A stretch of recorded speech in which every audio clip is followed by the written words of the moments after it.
Interesting. Hollywood and entertainment in general used to be an escape. But now all of the problems of the world have trickled into entertainment. And I think you're going to see today's discussion reflecting a lot of what's going on in the rest of the world. Aw, man! All right, so yes, hello and welcome to this week's Movie Math, where Hollywood continues to have an identity crisis post-pandemic.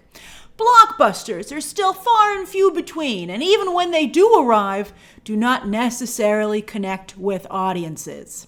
Awards fair is struggling to attract any audience, and for the most part, the audience that is showing up is overwhelmingly white.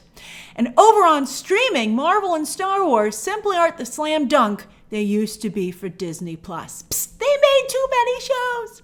All right, so personally, on that note, I think the overwhelming proliferation, it's vocab day, of entertainment options is making audiences have higher standards. As we discussed just last week, it used to be there was one movie playing at the theaters each weekend and basically one thing playing on TV each night. And if you wanted to be entertained by Hollywood, that's what you watched.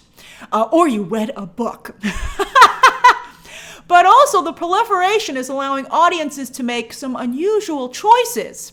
Hollywood is infamously risk averse, so they are freaking out right now. Thus, their overdependence on adaptations rather than original stories and love of movie stars. Yet it seems audience behavior can no longer be predicted, even for Marvel. And Hollywood is just going to have to roll the dice. Is Zazie right that he wants to roll the dice cheaply? He's like, get out the cheap dice, man. I mean, ask Amazon, who seems to have rolled the most expensive dice ever made and found it to be a bad gamble. I personally think you need a mix. The best way to mitigate risk in a landscape of risk is to spread out your chips. Don't put it all on one. And when something works, that's where you focus your attention. You don't undercut it by cutting the budget. Like House of the Dragon is what I'm specifically worried about. Let's discuss the details. And of course, as always, I'm very curious to hear your own thoughts down below. You're on the front lines, you're on the trenches. How are you deciding what to watch and where? And what not to watch? All right, so first up, the box office, where Black Adam continues to perform on par with Hobbs and Shaw. Called it! Domestic. Worldwide, though, that is a different story. Ouch! China, not happening. And the trades are now saying the Black Adam would be lucky to top 400 million worldwide. Oh my gosh, that would be an absolute disaster, as it would mean Black Adam would not break even, as with a $200 million budget and at least $100 million in advertising. Did you see how big the premiere was? I did. I was there. It was incredible. But I wasn't at the Times Square part, but I saw that they shut down Times Square. That ain't cheap. The pick needs $600 million to just make its money back. And it's going to be not even make that, but be $200 million shy. Wow. Talk about risk. Dwayne Johnson bet it all on Black Adam, that is. Putting himself out there so much, it must have truly meant a lot to him personally that he didn't protect himself more. So that wasn't just a talking point, which makes it all the more sad. In an age of superheroes in Hollywood, of course Dwayne Johnson wanted to not just be up in the sky, but leading the charge. And why not? He comes from the world of wrestling where there are a lot of similarities, and he does make, I think, physically for a very convincing superhero. That was some of the best parts of Black Adam. But while he put himself on the line business-wise, and with that line about the hierarchy of power in DC is about to change, which will now haunt him forever, I bet he's a lot more careful about lines like that going forward, as everyone should be, to pushing Warner Brothers to spend, close down Times Square, bring back Henry Cavill. He convinced them to do that, and they're probably like, oh, what the heck, man? Where he did not push himself was creatively. I think Black Adam didn't work because at the end of the day, it was just another Dwayne Johnson movie, this time in DC clothing. If he'd truly taken the risk of playing Black Adam and not just the supposedly safer bet of Dwayne Johnson, superhero, if he tried to actually disappear into the role, heck, he disappeared more into Jungle Cruise. I like Jungle Cruise. But anyway, same director, very similar movies, because again, it's just the next Dwayne Johnson movie. Maybe the movie would have turned out better. Dwayne Johnson insists he will return as Black Adam, but with this box office combined with Gunn and Safran getting control of DC, and still to this day, no social media chatter between the two parties at all about anything, I'd be surprised if we ever see Black Adam again. Would you greenlight another Black Adam with a $200 million loss? I mean, maybe it'll explode on HBO Max. Let's see, but it looks bad. I mean, remember it was like, even the Batman kind of underperformed with like the mid 700s, and this is going to be lucky to reach 400? Oh my gosh. Wow, so bad. Some of you last week were like, why are you putting a negative spin on Black Adam, Grace? It's spinning negatively all on its own. I'm just calling it. All right, then wow, more anime in the top 10 and high up in the top 10. How weird is it to see Crunchyroll between Warner Brothers and Universal at number 2? That's hilarious. This is actually the 15th film in a long-running series of movies, but this is by far the most successful one, dominating in Japan before coming to the North American box office and doing pretty darn well here too. See, more choices make for more interesting and surprising success stories. Old Hollywood and old exhibitors would never have opened an anime movie in wide release. Same with Terrifier 2, but now they're just happy for you to go to the concession stand. They're like, we'll play whatever will get you to come in here. And interesting things are getting people to come in. Right behind that is Ticket to Paradise with an incredible third weekend hold of just a 14% drop. Yet still, it's not up to 50 million even yet after 3 weeks. However, there isn't another light romantic comedy for the rest of the year. So Ticket to Paradise with its star power could do solid business until Universal sends it to digital, so either sometime in December, or I'm thinking maybe even for Thanksgiving weekend. Who wouldn't want to gather around the big screen TV and watch Ticket to Paradise? It's a real crowd pleaser, I think, in that bland, doesn't offend anyone kind of way. And before you get all snooty about it, that's like the Hollywood success formula. It's where that's like what Thanksgiving movies are known for. No one in the family is like, I will refuse to watch that. Everyone's like, okay, I'd watch that. Like, no one's super excited to watch it, but no one vetoes it. That's so funny. Like, from a producing standpoint, I just want to put my movie in a space where nobody in a group would veto it, would refuse to watch it. All right, it's not the home run Hollywood would be used to in a situation like this, especially with Julia Roberts, far from her heyday. But as many of you pointed out recently, it is pretty par for the course with Clooney, who's hit or miss. And these days, as I said, Hollywood will take what they can get. They're like, it's fine, we'll take it. Now let's look at awards movies, where it is also freaking bleak. All right, the best one in the marketplace right now is The Banshees of Inisherin, which maybe it would help that movie if you could pronounce. I mean, some of you are like, I can easily pronounce it, Grace. I struggle every freaking week with this. Okay.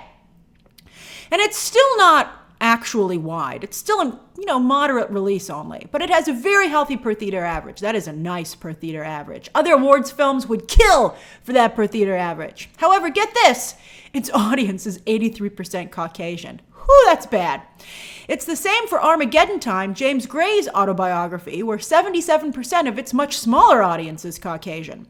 Well, Steven Spielberg's similar autobiography, The Fabelmans, which starts in limited release this coming weekend, cast a wider net of appeal. I'll be curious. Tar is also continuing to flounder, unable to find an audience despite the media and critics saying it's a really hot film. In fact, its box office is so bad, it might have just killed its awards chances right there. On the flip side, though, Till is doing pretty good. Not great, but okay. It's been doing better than these other movies. The only other awards contender to make the top 10 this weekend besides Banshees. I'm just calling it Banshees. And while The Woman King fell out of the top 10 this week, it has an okay 65% domestic total. I'd have liked it to have come a little bit closer to 100 million. I would have liked it to have a 7 in front of it, quite frankly. 65 is not great. The Woman King's opening weekend audience breakdown was 59% Black, 19% Caucasian, 12% Hispanic, and 10% Asian. That's sad. You should be ashamed if you didn't see The Woman King. It's such a good movie. Oh my gosh, I hope it does really well on digital. Those numbers are really bad. Till's first wide weekend last weekend was 42% Black, 38% Caucasian, 11% Hispanic, 9% Asian other. That's a little better. And Caucasian moviegoers, by the way, even outside of awards films, weren't particularly supportive of Black Adam either, as you can see from that breakdown. In the past, audiences of color have been supportive of most Hollywood fare. In fact, that's why Hollywood started reaching out to them. A number of you are like, shouldn't the demographics of the movies reflect the country? No. People of color tend to go to the movies more. They have more buying power. So that's why Hollywood started making, targeting them with specific content. And also, kudos to a lot of talent of color who also made a lot of headway and then were successful, and Hollywood was like, you're making money over there, I see. Now, of course, this was only to a point. Audiences of color did not support movies like Mary Poppins Returns, which are the whitest of the white. Yet as more and more content targets audiences of color specifically, and the political landscape becomes more and more charged and divided, will we see less crossover interest in other group stories in all directions? That would be so sad. That could have a huge impact on Hollywood as well, to what gets greenlight at what budget. I just want to say that would be a horrible development, because Hollywood, movies and TV have since the very beginning, have done a lot to break down barriers and to get rid of stereotypes by opening people up to other experiences that they normally otherwise wouldn't come across. So if everyone just, we talk about echo chambers all the time in social media. If entertainment were to become an echo chamber, I think that would be very bad for society. So not great. And I think Hollywood's a little bit to blame, because they don't try. A lot of times these ad campaigns don't try and cross the aisle, even, from the promotion standpoint. So that's really, really unfortunate. All right. So anyway, on this note, it will be interesting to see how Black Panther Wakanda Forever opens this coming weekend.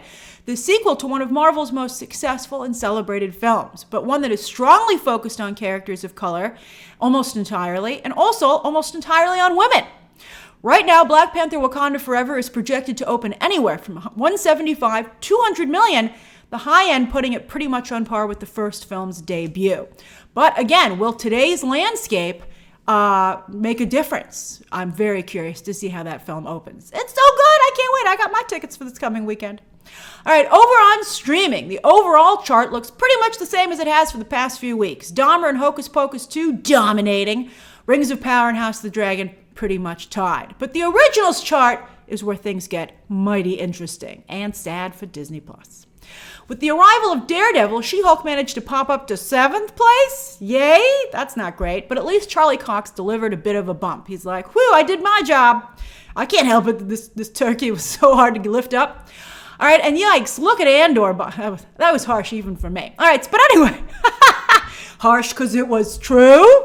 All right, so anyway, and yikes, look at Andor. After 2 weeks at 6th place, it dropped down to the very bottom of the top 10, going down instead of up as episodes were added. That means it's shedding audience who either will never return or are waiting to binge. I hope it's the latter, because the show has gotten real good after episode 6. Tony Gilroy recently said season 2, which is about to start shooting right before Thanksgiving, will be 4 blocks of 3 episodes each, with each block representing a year for Cassian Andor as he quickly approaches Rogue One, which, as we all know, is the end of his story. Hopefully, Disney Plus will drop them as full blocks, 3 episodes at a time instead of week to week. Although, with streaming, ratings are not as important as churn, so they'll likely keep it week to week. And I think a lot of people will, I'll be curious to see what those Nielsen ratings look like, as people will know to wait to binge at that point, unless it's full of surprises. I'll let you know. I won't spoil the surprises, but I'll be like, oh, you should watch this week to week. With this first season of Andor, you don't have to watch it week to week, but I do hope that you do watch it when it's all out, because it is actually quite good. And then, even worse, it gets worse, it does get worse. Werewolf by Night didn't even make the top 10 in its debut week, which was on a Friday, to be fair, so maybe it'll pop into the top 10 in the weeks to come as we get closer to Halloween. Remember, Nielsen is always a couple of weeks behind. And this, it was a little longer than an average episode. Well, the Disney Plus Marvel episode today. It was like, about an hour. It should have been in the top 10. The bar is pretty low for the top 10, as you can see. So that's not great. Special presentations are not off to a good start for Marvel. Let's see if Guardians of the Galaxy's holiday special, which is an established brand, Guardians of the Galaxy, we'll see if it can fare any better. No big headlines for the movies chart either, with Hocus Pocus 2 still reigning supreme in its second week. Will it hold on to the number 1 spot all through October? This is a real win for Disney Plus. The Marvel stuff ain't doing, the Marvel and Star Wars stuff ain't doing so great, but Disney proper, I mean, throwback content seems to be a cash cow for them, and a good sign for the upcoming projects Disenchanted and the Santa Clauses. Those two debut the same week, though, which is kind of silly, right before Thanksgiving. I think they moved back Disenchanted because they're a little bit worried about Strange World. All right, anyway, over on Netflix, I actually see that this coming week. So we'll see. I'll tell you, I mean, I'm not quite sure what the social media embargo is off the top of my head. I'm hoping it's good. Over on Netflix's charts for just last week, Jessica Chastain, last year's Oscar winner, has a very good debut for her awards vehicle this year, The Good Nurse. Oh, look, people still want to see Eddie Redmayne. He's like, whoo. Bad news for Fantastic Beasts this week. They ain't finishing that series, and nobody cried. I only feel bad about the Dumbledore story not getting completed. Anyway, with The School for Good and Evil right behind it in its second week. With series, Zoe Saldana's From Scratch is another Emily in Paris. Good for her. I don't think Zoe Saldana ever gets enough credit. She's in such big properties, but I'm very happy for her success here. Dominating, well, I wouldn't say dominating the top 10, but on the top of the top 10, while The Watcher was able to hold off Guillermo del Toro's new Cabinet of Curiosities, which was interesting. I realized I watched 2 of the episodes the week of Halloween. It was kind of like his Alfred Hitchcock Presents, but a little too creepy for me. Also, I think it maybe debuted too late. It was too close to Halloween. It should have dropped at the beginning of October so you could watch it all month long, because you really needed a break between episodes, because they gave me the super heebie-jeebies. Good stuff, though. Good, very well made. No huge breakout hits this week, but very solid numbers across the board. Healthy numbers for Netflix. Very nicely constructed. Over on iTunes, usual suspects here as well. See How They Run, doing solid business, but also available, of course, simultaneously on HBO Max. Similar to Barbarian. I'm excited to see what those movies look like on the Nielsen charts for HBO Max. And those, of course, are both Disney Fox, which is why they're split between the two. And darn it, I forgot See How They Run was on HBO Max, and I rented it. I rented it for money. It's a weird movie, by the way. Incredibly clever if you get to the end, but super slow. So not everybody might get to the end, which is a real shame, because it really comes together at the end. As for this coming week in theaters, yes, it's finally here, Black Panther Wakanda Forever. Oh boy, if you want to be included in Movie Math's ticket montage for next week's episode, instructions are down below on how to participate. And again, Spielberg's The Fabelmans, believed by many to be the awards frontrunner right now, opens in limited release, set to go wide for Thanksgiving. Let's see if the box office kills this awards race too, this film too. Spirited is also playing in a very small number of theaters before hitting Apple TV the very next week, November 18th. With streaming movies, on Wednesday, Netflix has an animated soccer flick, and on Thursday, their first Christmas movie of the season with Lindsay Lohan. With new shows on Wednesday, Season 5 of The Crown drops on Netflix. So ridiculous to drop it the same week of Black Panther Wakanda Forever, but they're doing it! Let's see how it does. I'm surprised at how low the Rotten Tomatoes score is. I think it's excellent. My review is up, but that's not pretty. That's not a pretty score. While on Disney Plus, they have the new Zootopia shorts, which they haven't advertised at all. I saw a few tweets about it the last few days. Then on Thursday, Dan Levy returns, this time as the host of a cooking competition he created. Actually, I think he adapted from the UK or Canada or something. But anyway, it's The Big Brunch, which debuts with 2 episodes on HBO Max. While on Friday, Season 3 of Mythic Quest starts on Apple TV, and Emily Blunt's new Western, The English, begins its run on Prime Video, which also, interestingly, has not been advertised at all. And that's this week's Movie Math. What have you been watching? What do you plan to watch? How do you think Hollywood should handle this new age of unavoidable risk? And are you still interested in hearing other people's stories, or just the ones tailored specifically for you? Don't do that. Don't do that. All right, share your thoughts down below, subscribe today, and of course, as always, you can check out some more videos right now.